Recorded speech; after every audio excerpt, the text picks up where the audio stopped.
Buenos días. Hoy nos encontramos en el Instituto Internacional Americano, en Madrid, en la calle Miguel Ángel, que en el pasado fue sede del Colegio Estudio, una destacada institución pedagógica fundada en 1940 por Jimena Menéndez Pidal, Carmen García del Diestro y Ángeles Gasset. Este colegio se consolidó como el continuador del modelo educativo y la filosofía de la institución libre de enseñanza, que había sido aplicado al Instituto Escuela, el cual fue clausurado en 1939. Hoy nos hemos reunido para abordar el tema dentro de Ciencia y Tecnología de las Sociedades Democráticas de Evaluación de la Ciencia, y contaremos con la participación de Fernando Cosío, catedrático de la Universidad del País Vasco, y de Laura Nuño de la Rosa, profesora de la Universidad Complutense de Madrid. Fernando es doctor en Ciencias y licenciado en Química por la Universidad del País Vasco. Realizó estancias postdoctorales en el Centro Nacional de Investigaciones Científicas, el CNRS francés, y en la Universidad de California en Los Ángeles, la conocida UCLA en los Estados Unidos. Durante su carrera ha ejercido como profesor titular de Química Orgánica en la Universidad del País Vasco y desde 2002 es catedrático en esta misma universidad. Además, ha desempeñado funciones de gestión, incluyendo el decanato de la Facultad de Ciencias y el vicerrectorado de Investigación y Relaciones Institucionales en la Universidad del País Vasco. Desde 2009 ha sido director científico de Ikerbasque, la Fundación Vasca para el Avance de la Ciencia, cargo que sigue ocupando en la actualidad. Ha recibido diversos premios, como el Premio Euskadi de Investigación en 2020, y ha sido distinguido como Chemistry Europe Fellow en 2021. En el 2023 ha sido nombrado miembro correspondiente de la Academia Española de Ciencias. Nuestra invitada de hoy es Laura Nuño de la Rosa, es una filósofa de la ciencia y de la naturaleza, especializada en Historia y Filosofía de la Biología. Completó su licenciatura en Humanidades por la Universidad de Alicante y obtuvo un máster en Biofísica de la Universidad Autónoma de Madrid en 2010. En 2012 se doctoró en Filosofía en la Universidad Complutense de Madrid y en la Universidad de París, Sorbona I. Posteriormente se unió al Kling Institute en Austria como investigadora postdoctoral y también colaboró como profesora en la Universidad de Viena. Entre 2015 y 2018 disfrutó de un contrato de investigación Juan de la Cierva en la Universidad del País Vasco y en la actualidad es profesora ayudante doctora en el Departamento de Lógica y Filosofía Teórica de la Universidad Complutense de Madrid. A pesar de la enorme influencia positiva de la ciencia en el proceso social y tecnológico, existe una creciente desconfianza hacia ella en la sociedad actual. Se argumenta que la ciencia debe estar sujeta a una mayor supervisión burocrática, utilizando métricas cuantitativas como herramientas clave para aumentar la eficiencia y medirse principalmente en términos económicos. No obstante, es fundamental cuestionar si este enfoque es el apropiado.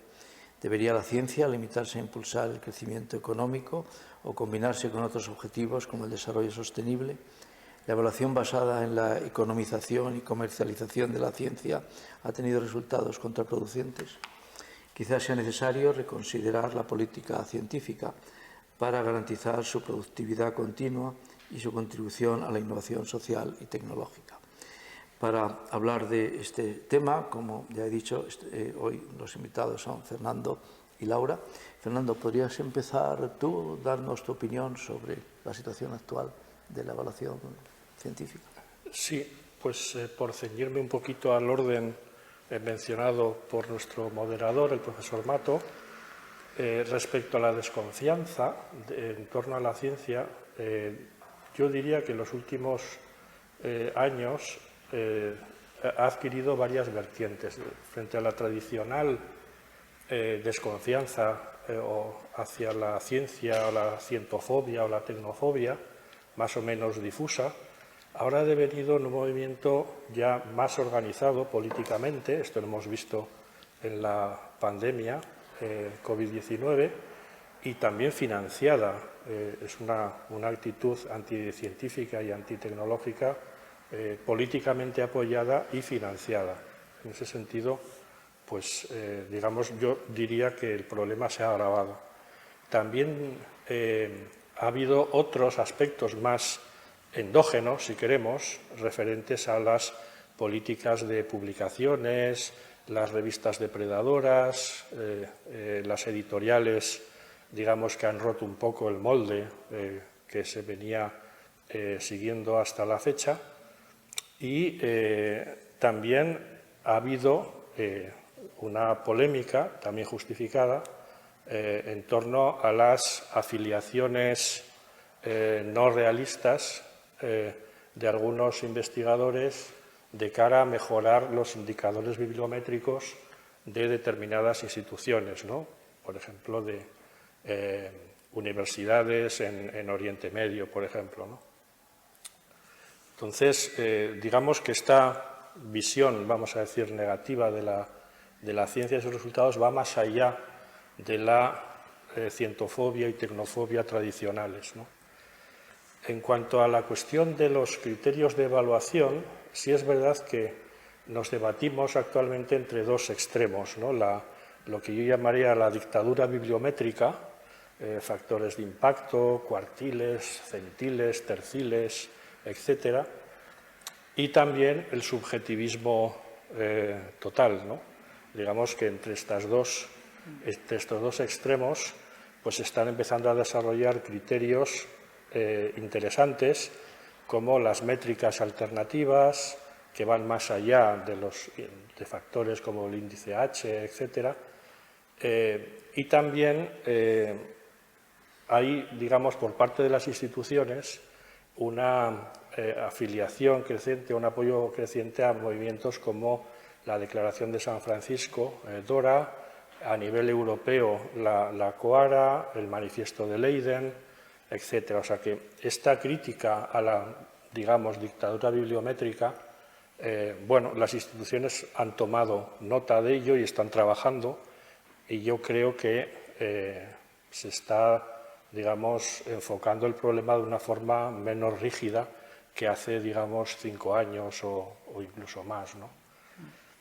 En cuanto a la vertiente, el enfoque, ¿no? De economicista, vamos a decir, o tecnófilo de la investigación básica o no, si esto es prudente, contraproducente, etcétera. Aquí también yo diría que hay una diversificación de enfoques, ¿no? Desde el manual de Frascati, vamos a decir, de la transición lineal de la investigación básica orientada, aplicación tecnológica, prototipos, transferencia al mercado. Ya los sociólogos como Stokes desarrollaron los cuadrantes de dos cuestiones básicas, ¿no? El proyecto o el candidato que vamos a evaluar pretende contribuir de forma fundamental al avance del conocimiento, sí o no. Y este proyecto o esta persona o su proyecto científico tiene a corto plazo planificado algún tipo de aplicación práctica, sí o no.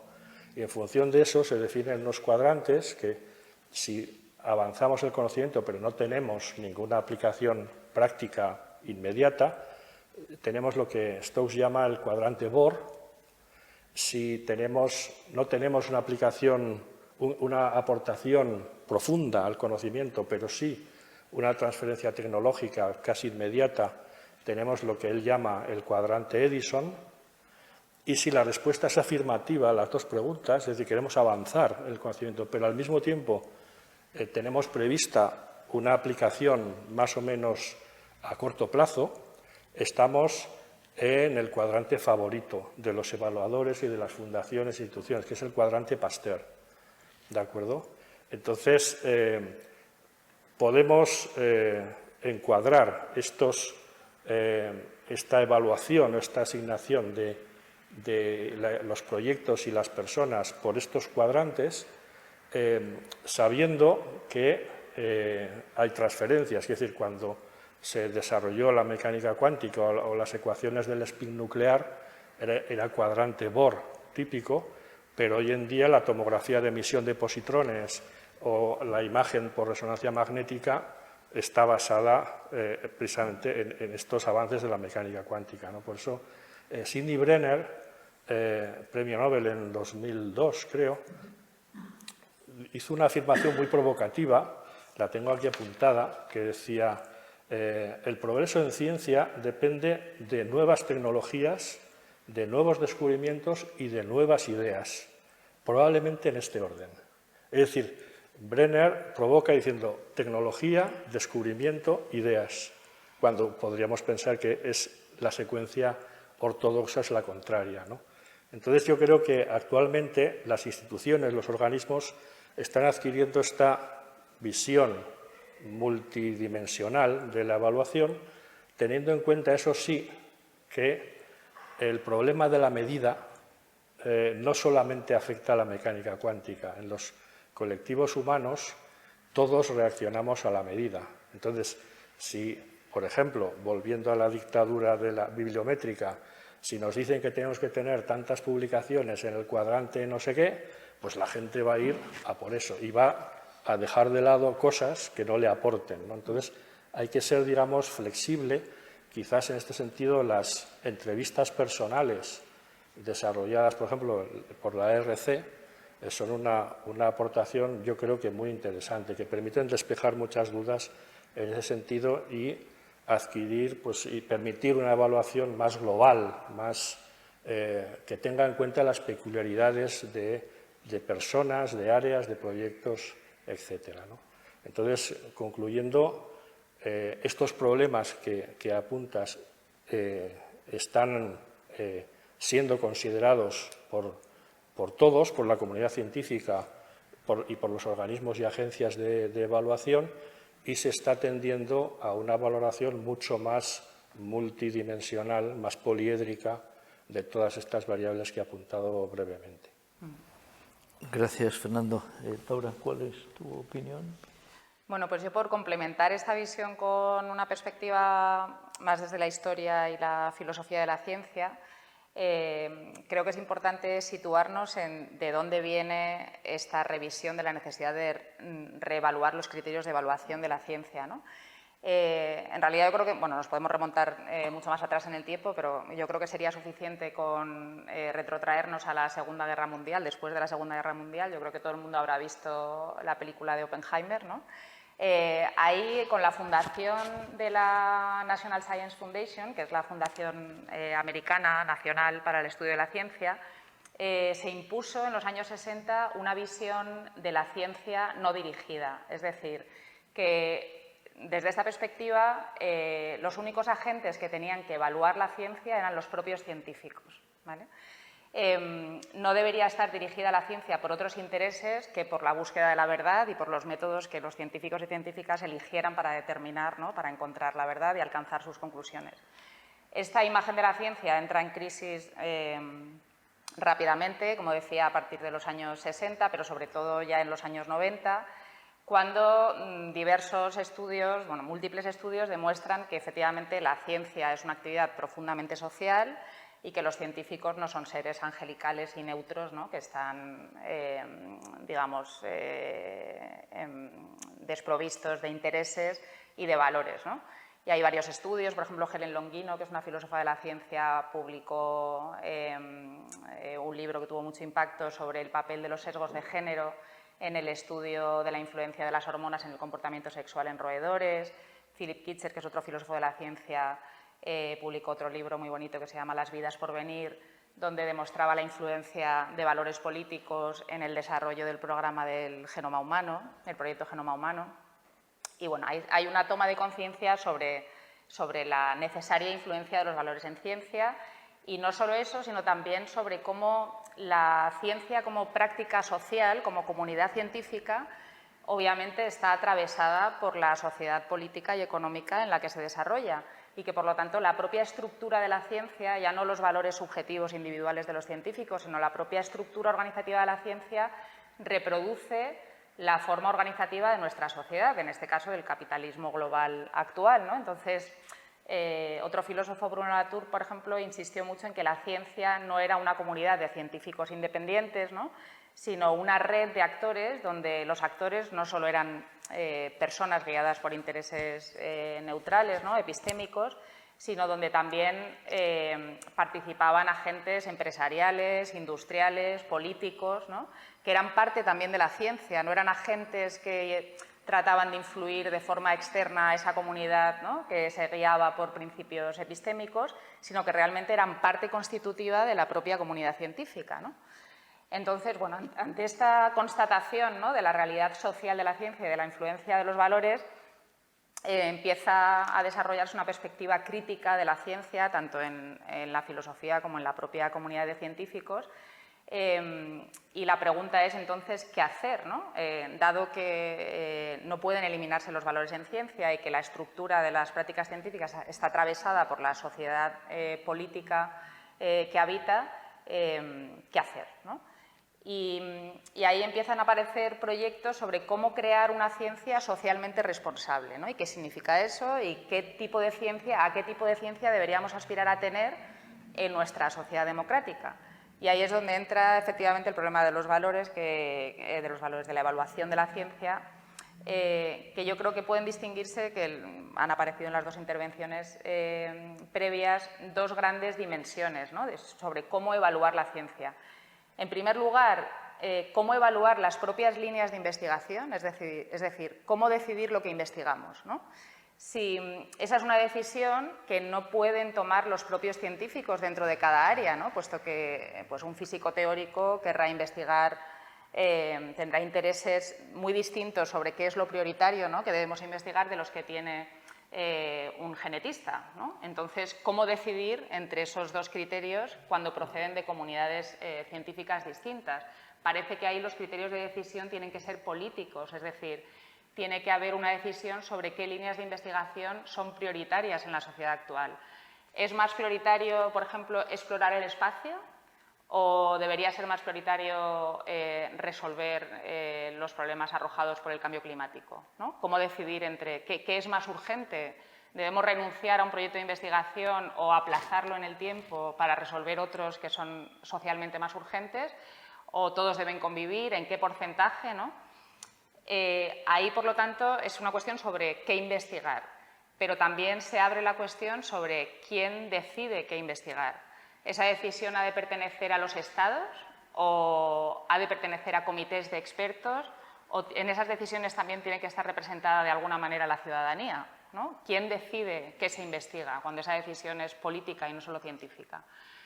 Eso por un lado. Y por otro lado, volviendo al problema de cómo evaluar no ya qué decidimos investigar, sino cómo investigamos lo que decidimos investigar, ¿no? Y ahí es donde entran los métodos de evaluación de la ciencia que ya se han comentado, ¿no?, que hasta ahora, efectivamente, durante muchas décadas se ha asumido que la mejor forma de eliminar los sesgos, ¿no?, y los elementos subjetivos, cualitativos en la evaluación de la ciencia era apostar por métodos cuantitativos, ¿no? Se suponía que los métodos cuantitativos, a poder ser, ¿no?, que fueran ejecutados por una inteligencia artificial desprovista de valores, ¿no?, eran los mejores para obtener mejores resultados científicos y, sin embargo, han aparecido ya algunos problemas que se han señalado a lo largo de estas últimas décadas. Esto tiene muchos inconvenientes. En primer lugar, ya se ha señalado cómo esto mina la creatividad, ¿no? Si lo único que evaluamos es el número de publicaciones, el índice de impacto de nuestras publicaciones, pues evidentemente la comunidad de científicos se dedicará a producir más, aunque esa producción sea menos creativa. Pero también tiene influencia sobre la interdisciplinaridad, ¿no?, que siempre estamos apelando a la necesidad de la investigación interdisciplinar, pero en general la investigación interdisciplinar no tiene una traducción cuantitativa en un mayor número de publicaciones. Muchas veces, por ejemplo, el otro día me comentaba un biólogo que había desarrollado un algoritmo en el campo de la vida artificial, en un campo muy teórico, ¿no?, de discusión bioinformática, y que su algoritmo había sido utilizado para el desarrollo de ChatGPT. Eso había sido citado por el creador del algoritmo de ChatGPT, pero nadie más lo había vuelto a citar, ¿no? Evidentemente. Pero claro, hay una influencia que no puede medirse en términos cuantitativos que ha sido bestial en la sociedad actual, ¿no? Y, por lo tanto, pues eso, ¿no? Los métodos cuantitativos minan la interdisciplinaridad. No solo eso, sino que además reproducen los sesgos. Ha habido muchos estudios, seguro que lo habéis visto en prensa, sobre cómo la inteligencia artificial es machista, racista, xenófoba. Es decir, si hay una tendencia, por ejemplo, a citar más artículos escritos por hombres de universidades prestigiosas, pues evidentemente eso va a ser premiado por el algoritmo y va a reproducir un sesgo que no está en el propio algoritmo, pero que se reproduce por el propio efecto cuantitativo de este sesgo, ¿no? Bueno, y como ya se ha comentado, pues efectivamente en los últimos años, pero es muy reciente, en el caso de España la Estrategia por la Ciencia Abierta se aprobó en mayo de este año. Están empezando a desarrollarse efectivamente estrategias tanto sobre la publicación de los resultados, ¿no? La exigencia de que los resultados de las publicaciones sean abiertos, digamos, una conciencia crítica sobre la industria editorial, ¿no? Que, digamos, se beneficia de los resultados de la ciencia pública sin invertir en la propia investigación y solo beneficiándose de los resultados de esa investigación. También en el campo de las patentes hay iniciativas a nivel internacional, lo vimos también con la pandemia, ¿no? Con el desarrollo de las vacunas, aunque no triunfó, pero bueno, empieza a haber iniciativas a nivel internacional para liberar patentes que tengan, digamos, de necesidad pública urgente, al menos durante un tiempo. Y bueno, en ello estamos, pero hay yo creo que hay muchos problemas abiertos que seguro que vamos a discutir. Vale, muchas gracias. Ahora tenemos tiempo para que sigáis. Otro elemento que juega un papel importante son las revistas científicas a la hora de decidir. O sea, no solo son los científicos, la sociedad, los políticos, las revistas están influyendo en qué se investiga, ¿no? Sí, de hecho. Ciertas revistas, sobre todo. Sí, de hecho, por ejemplo, revistas, por citar revistas de mi campo, ¿no? De la física y la química, revistas tradicionales donde se han producido avances en el conocimiento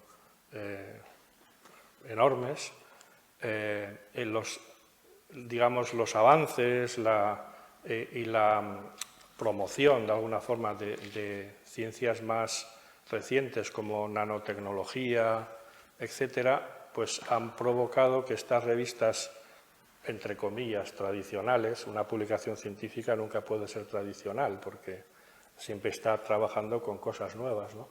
Pero para entendernos, estas revistas tradicionales, estoy pensando en Biochemistry, de la American Chemical Society, Physical Reviews, están siendo desplazadas de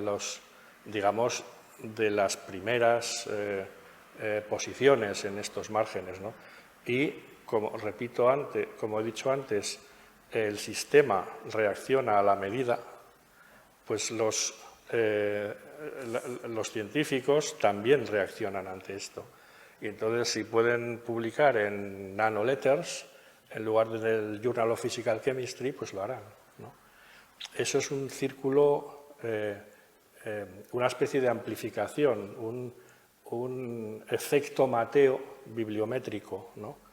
Según el cual, como en la parábola de los talentos del Evangelio de Mateo, al que más tiene, más le será dado, y al que menos tiene, incluso lo poco que tiene, le será arrebatado, ¿no? Entonces, esta polarización hace que todos estos fenómenos que inicialmente parecen imperceptibles, en unos pocos años ya producen unos gradientes enormes, ¿no? Quizás la evaluación que he comentado antes, con muchas métricas diferentes y complementarias, en la que se valora con la DORA y la COARA, que se valora más las aportaciones independientemente de dónde se han publicado, quizás esto contribuya a mitigar este fenómeno, ¿no? Vamos a ver en los próximos años si estas métricas alternativas consiguen restablecer algún tipo de equilibrio. Será el tema de la revista, pero seguro que tenéis otros temas que comentar. Bueno, yo sobre las revistas, claro, ha habido un cambio muy importante en el último siglo y en las últimas décadas en cuanto a cómo son las revistas que publican los resultados de la investigación científica, ¿no? Tradicionalmente, cuando aparece la ciencia internacional, ¿no?, y los primeros métodos de evaluación por pares, las revistas eran las revistas de las sociedades científicas, ¿no?, de la Royal Society. Entonces, las revistas eran las revistas de los científicos. Pero ahora mismo hay un desacoplamiento total, las revistas de las sociedades prácticamente están desaparecidas, ¿no? Bueno, de hecho, muchas de ellas están desapareciendo porque no son sostenibles económicamente y se han convertido, efectivamente, en parte de la industria editorial, ¿no? Efectivamente. Con lo cual, los intereses, obviamente, que rigen las publicaciones son muy distintos. No obstante, los revisores seguimos siendo, ¿no?, los investigadores que no cobramos además por ese trabajo, ¿no?, porque ese trabajo, igual hay gente que no sabe, no es remunerado, es decir, las revistas viven de trabajos que son en su mayor parte financiados públicamente, que son escritos por trabajadores que no están a su cargo y además son revisados por investigadores que también pertenecen a instituciones públicas o privadas, pero que no son parte, obviamente, de la empresa editorial. Ha habido también una evolución sobre qué tipo de cosas interesan más ser publicadas. Ahora mismo, por ejemplo, el impacto de la ciencia en los medios de comunicación también es un factor importante. Hay una historiadora de la ciencia que ha estudiado, por ejemplo, la guerra entre los físicos que luchaban por fondos de investigación para el desarrollo de los aceleradores de partículas en Estados Unidos y los genetistas que luchaban por obtener fondos para el proyecto no solo Genoma Humano, sino los proyectos Genoma de cualquier especie. Y esa lucha, cuenta ella, se da no en el terreno de las revistas científicas, sino en el terreno de los medios de comunicación, porque obviamente el proyecto que obtenga mayor atención e interés por parte de los medios de comunicación va a tener luego una traducción en el número de publicaciones y en los proyectos que financian los gobiernos, con lo cual la guerra tiene lugar en otro sitio, no en las propias revistas científicas, y obviamente se van a publicar más publicaciones que tengan que ver con eso. Estos últimos años, como podréis imaginar, la mayor parte de publicaciones tienen que ver con el COVID-19, claro, se publica más, incluso aunque tengan menos calidad. Ha habido muchos estudios también, ¿no?, sobre la publicación de un montón de resultados que no pasaban los requisitos exigidos a cualquier otra publicación médica, porque era urgente tener resultados y porque tenía interés económico tener esos resultados. Claro. ¿Más comentarios sobre sí, cualquier ante tema? Esto, claro, todos los colectivos reaccionan. Por ejemplo, lo que ha apuntado Laura, efectivamente, ¿cómo han reaccionado editoriales privadas científicas? Preparando dosieres de prensa que envían, de tal forma que la prensa escrita, que ya tiene muy pocos periodistas con formación científica, poquísimos, les dan todo hecho. Entonces, para estos medios es muy fácil reproducir el extracto de prensa que les han remitido estas editoriales, con lo cual este proceso no es neutro, o sea, no hay un periodista que diga, o una experta en biología molecular que diga y que sea periodista y que, bueno, pues yo creo que esto es muy importante por esto y por lo otro. Se limitan a reproducir los dosieres de prensa generados por estas editoriales, ¿no?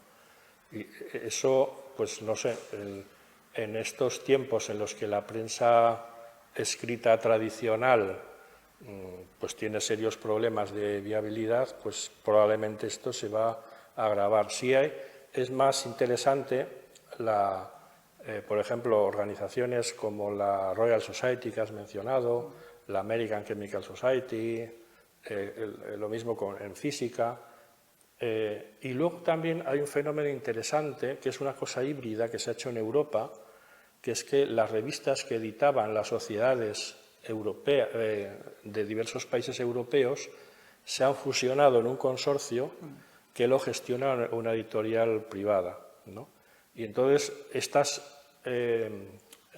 organizaciones reciben fondos por las publicaciones que han hecho científicos de esos países. Por ejemplo, la Real Sociedad Española de Química recibe al año una cantidad apreciable de dinero en función de las publicaciones que han hecho químicas y químicos españoles en esas revistas, ¿no? Y eso contribuye a financiar estas sociedades, ¿no?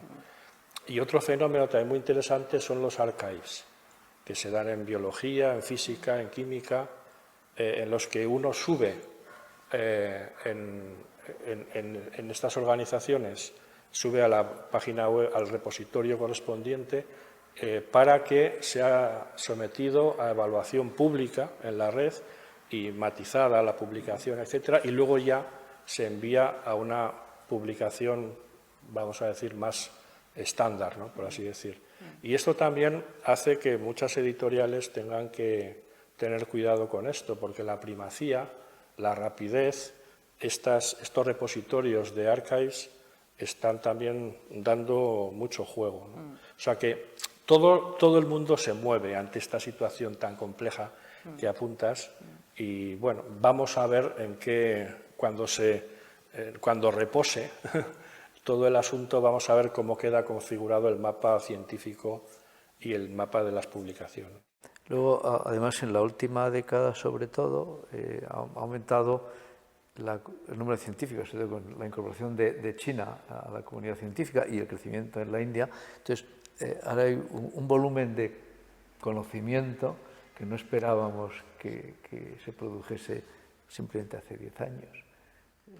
Sí, bueno, yo creo que ahí también hay una llamada, vamos, yo creo que ahí hay un consenso en la comunidad científica sobre la necesidad de reducir el número de publicaciones, ¿no? Precisamente por el aumento, bueno, por un lado por el efecto este del que hablábamos, ¿no?, el efecto espejo, ¿no?, en los científicos a la hora de publicar más para ser mejor evaluados y por lo tanto promocionar en su carrera científica, por un lado, y por otro lado por lo que tú apuntabas, ¿no?, el incremento de la ciencia como comunidad ha llevado a un crecimiento exponencial de las publicaciones que, sin embargo, no recuerdo, hace 2 años o así, ¿no?, hubo un estudio que decía que el crecimiento exponencial de la ciencia era inversamente proporcional al crecimiento de la creatividad, ¿no? Es decir, que el mayor número de publicaciones no implicaba que se estuvieran desarrollando nuevas ideas, ¿no?, sino más bien al contrario.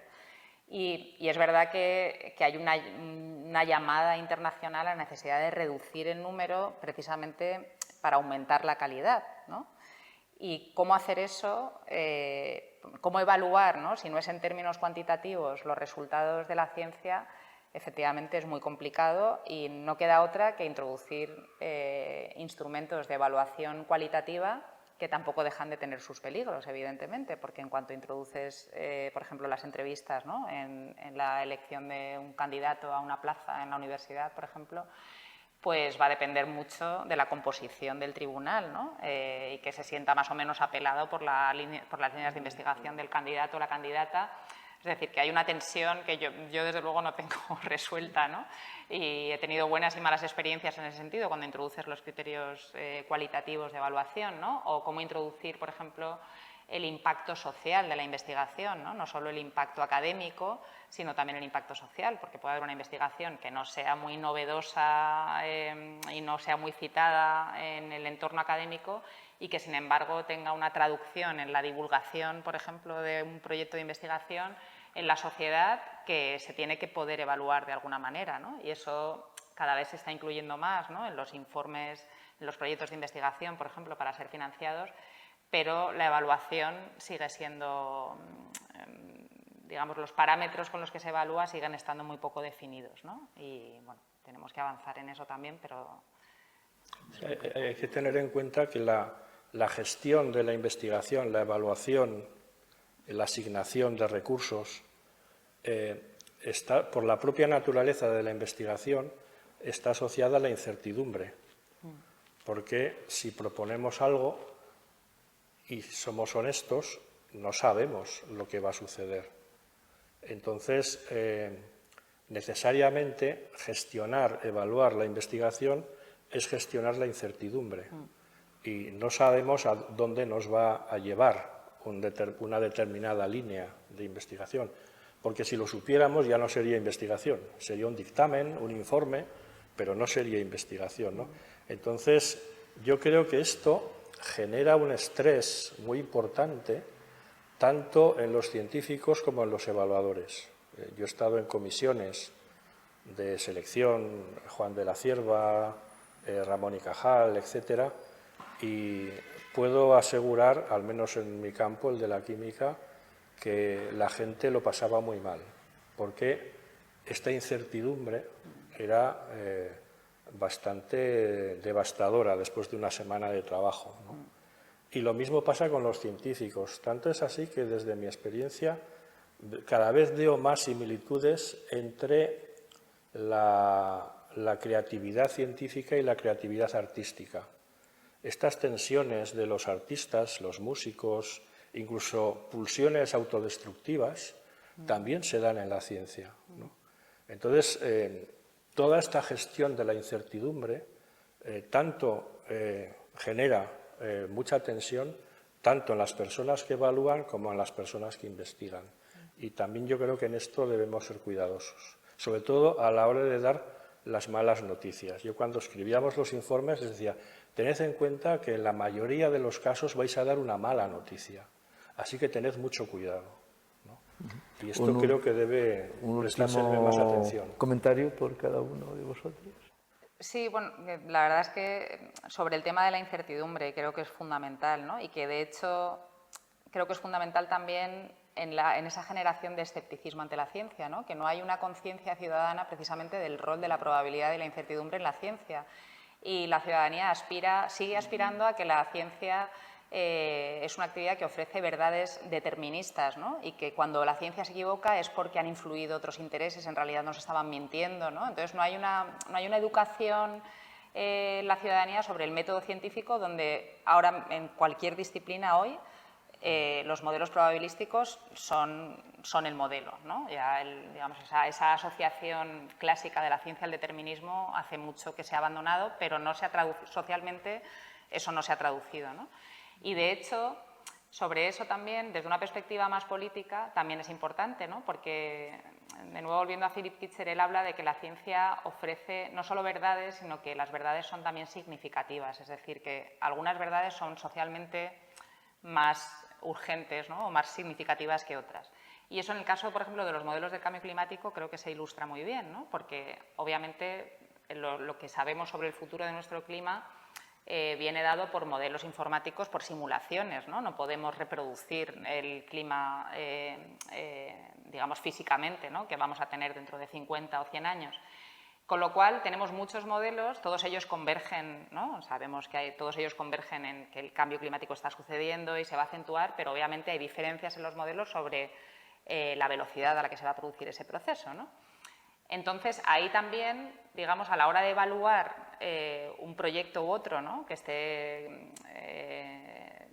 simulando cómo va a ser el clima, si tenemos un modelo que, aunque sea menos probable, es más catastrofista, quizás debemos darle más peso a ese modelo porque nos la estamos jugando, ¿no? Porque la verdad, digamos, o el cálculo sobre qué va a suceder podría tener consecuencias sociales mucho más devastadoras que otro modelo que quizás ofrece un escenario más probable, pero es menos catastrófico, ¿no? Entonces, ahí también en la evaluación de los modelos, en la evaluación de la incertidumbre, también entran criterios de naturaleza política, ¿no? Aunque uno sea más probable que otro, quizás tenemos que arriesgarnos a pensar en ese otro menos probable porque las consecuencias posibles son mucho más devastadoras.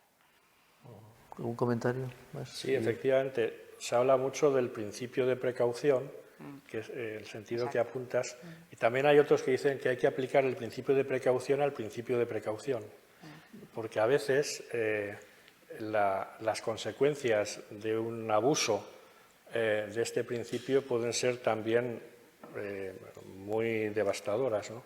Es difícil, es precisamente lo que comentábamos, la gestión de la incertidumbre es quizás el punto mayor de dificultad y de estrés, tanto para los evaluadores como para los evaluados. Sí. Vale. Sí, bueno, nada, por ir acabando, que habéis hablado de la evaluación de la ciencia en general aplicado a sociedades democráticas. que es el contexto general de estas reuniones. Pero también la evaluación científica de una sociedad menos democrática es muy diferente, ¿no? No sé si queréis hacer algún último comentario. O sea, en Occidente, todo lo que hemos visto, sobre todo se aplica a Occidente, Europa, Estados Unidos, pero se está produciendo una gran cantidad de investigación de buena calidad en otros países que no tienen esa estructura democrática. Eso altera la situación, es un factor más para estar preocupados. Sí, bueno, hay un... No. Bueno, por respetar el turno. No, como quieras, Me da igual no hay esto. ningún problema, ¿no? Bueno, hay un modelo en el que a muchos científicos nos ha gustado creer, más o menos, que era el modelo del canario en la mina. Antes, en las minas de carbón, se colocaba un canario para que si se desprendía metano, grisú, el canario no podía respirar, entonces cuando veías que el canario se desmayaba, había que salir corriendo, ¿no? Porque se avecinaba una explosión de grisú.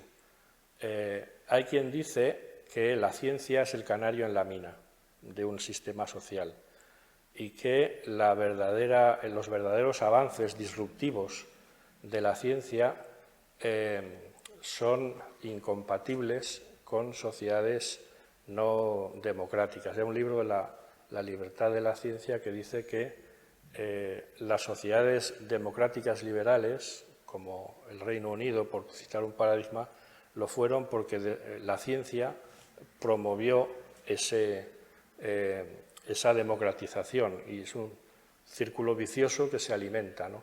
No sucede lo mismo con la tecnología. La tecnología, según este modelo, repito, es compatible con sociedades iliberales o directamente antidemocráticas, ¿no?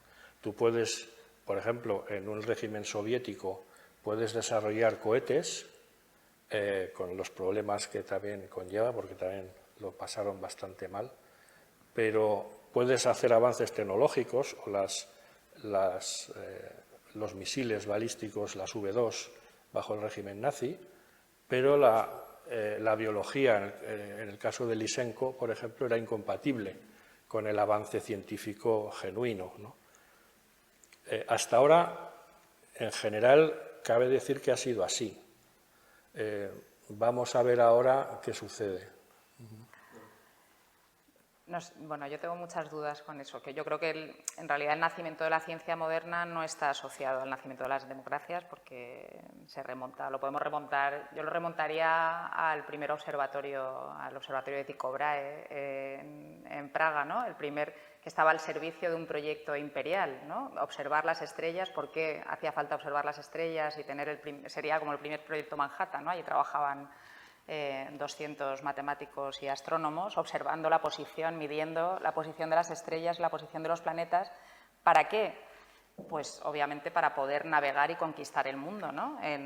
Y ese no era un proyecto democrático y sin embargo de ahí nació Kepler y de Kepler y a partir de Kepler vino Galileo y de Galileo y Kepler vino Newton y ahí empezó la ciencia moderna a partir de un proyecto político de conquista del mundo, ¿no? Un proyecto imperialista que no tenía nada que ver con objetivos democráticos, ¿no? O sea, yo creo que la ciencia moderna no está asociada o no nace necesariamente asociada a la democracia. Ahora bien, yo creo que es más bien un proyecto normativo, que queremos que nuestra ciencia sea una ciencia democrática, ¿no? Y que sirva a los intereses de nuestras democracias. Yo creo que ahora mismo estamos muy lejos de eso, precisamente porque los intereses que mueven los grandes proyectos científicos no son intereses de igualdad social, ¿no? Sino que están controlados por otros agentes. La ciencia hoy, como decía antes, es internacional y está al servicio de los intereses de grandes corporaciones internacionales que no están precisamente subordinados a los intereses de las democracias. ¿Cómo hacer cómo en esa ciencia global, ¿no? Atravesada por el capitalismo global, desarrollar un contrapoder internacional, ¿no? Donde la ciencia se rija por otros valores democráticos, cuando la democracia no es internacional, sino que desgraciadamente es nacional, ¿no? Y hay algunos estados, muy pocos en realidad en el mundo democráticos, que se rigen por esos valores o que deberían regirse por esos valores. No lo sé, habría que, yo creo que, bueno, ahora hay muchos proyectos, ¿no? Como el de las fundaciones para una ciencia abierta a nivel europeo y a nivel internacional también, ¿no? DORA, que se ha mencionado antes. Debería haber instituciones internacionales que precisamente velaran porque la ciencia estuviera al servicio de valores democráticos y no de otra naturaleza. Pero, como digo, estamos muy lejos de ese escenario. Pues yo creo que nos habéis dado a quien escuche esta relación material para pensar. Muchísimo. No hay conclusión, al menos por mi parte, no es que no existe. Y nada, daros las gracias. Como siempre, se emitirá en directo, sin ningún tipo de corte, en una fecha que la Fundación ya anunciará. Muchas gracias a los dos. Muchas gracias.